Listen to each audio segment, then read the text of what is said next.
Mga pre, MB. Good morning mga pre, MB Sport.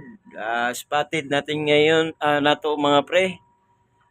Maneuvering is Port sa Tahiyo mga pre.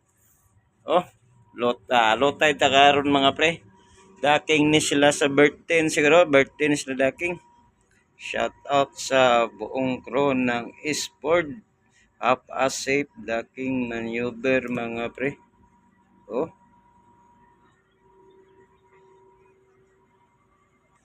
napas dahil si MB good. MB Lady of Good Success. Loaded na humanas lagabi loading mga pre. Kami nagsugod na sa loading. Ang nakarga na mo 7,000 kapin mga pre.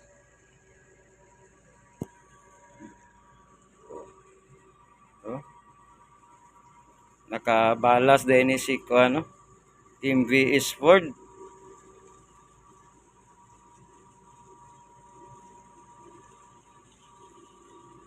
Shout out ninyo diha.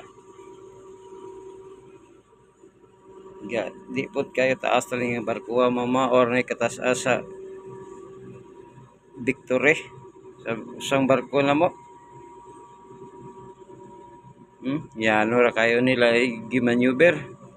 Tanaw na to gasa ni sila mudunggo mga pre. Kundi ni sa birth 10, birth 6 o birth 7 kay si Good Success nasa birth number 8.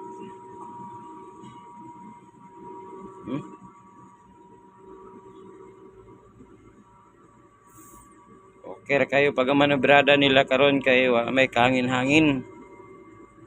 Naka-standby na sa dilang Port Angkor. Kuan ni sila daking port ni sila. Naka-standby da ang starboard anchor day mga pre. Sorry de kayo. Starboard anchor nag-standby daking port ni sila. Balihon nila daan tubang nila sa gawas. Ni abante ni pitik ug abante si MB Sport.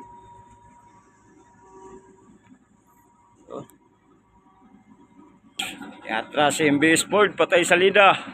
Daday momentum sa barko.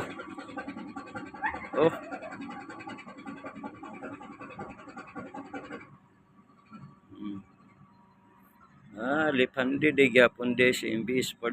Pa ay abiso si Kap nga mag-drop anchor.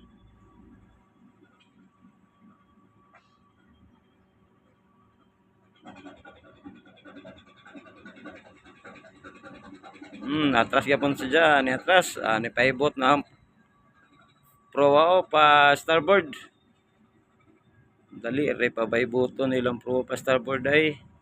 Naging nga left-handed ops, nag-drop anchor na siya, drop anchor. Abde kung mag-maneuver ka diri sa ACDC port mga pre, mag-drop anchor gud ka para sa pagbukay mong proa pag mag-docking port ka. Para makabukay mong proa pag di ka malisod mag-pull out dire og magdunggo sa ACDC. Oops, banti na, banti. Alalay lang hinahinay area ang kadina. Unya na doldo na sa pantalan ipirmi niya ng kadina para mo di siya mo abantig di siya mo para makapaibot yang momentum sa bante. Para sa inig paibot niya makapugo ang kadina di siya kay mo abante kung mo abante mo slow ahead siya mga pre.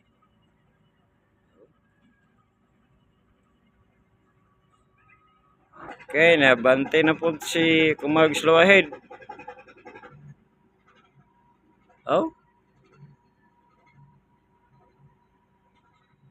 Di niya balihon. Wa man niya gibali mga pre. Wa niya giatubang sa gawas. Tanaw na to ni Ron kasi motro pa na yung kumani kapitan sa Sport. Hinahinay nagpaibot mga pre ni Pitex.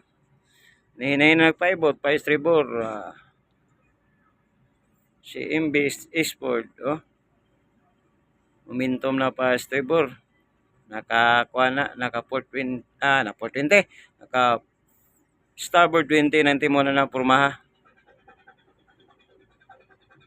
Oh, pitik atras. Kauman sa pitik atras, pitik na po na bante.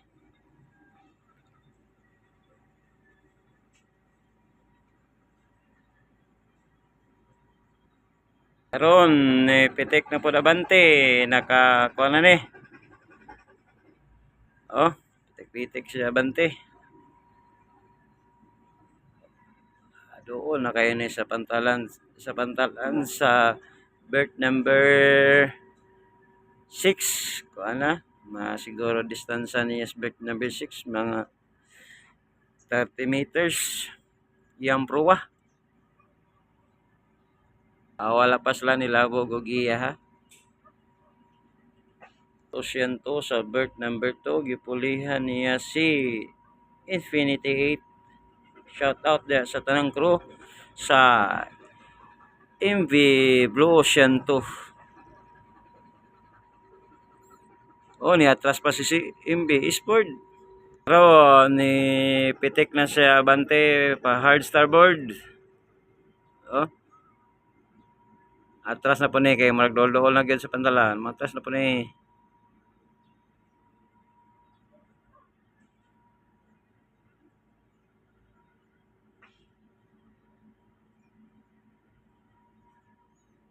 Ano ra kanila patuyok-tuyok kon mga pre diri sulod sa inner berth sa SEDC kay gamay ra man nga barko sa Sport. Kami nga 70 meters lisod kay tuyok kon diri sa sulod. Ipaning kamutan ni kapitan gahapon na natuyok ra niya ang barko. Pa di mi magliso dinig po ang daking maneuver puhon mapuno mi. Kuha na ni. Pilay. 20 pa na booking ni. Pulaw tayo mapuno. Mapakay ba eh pasig tana ko mamalin ron. Pila na nakarga. City Mail pa kapin. Okay mga pre, wa pa na magdaking si MB Sport pero diri ra tama tong vlog mga pre. Kapitan na man na sila. Gamay na kulang mga pre. Igi amping mo pirmi.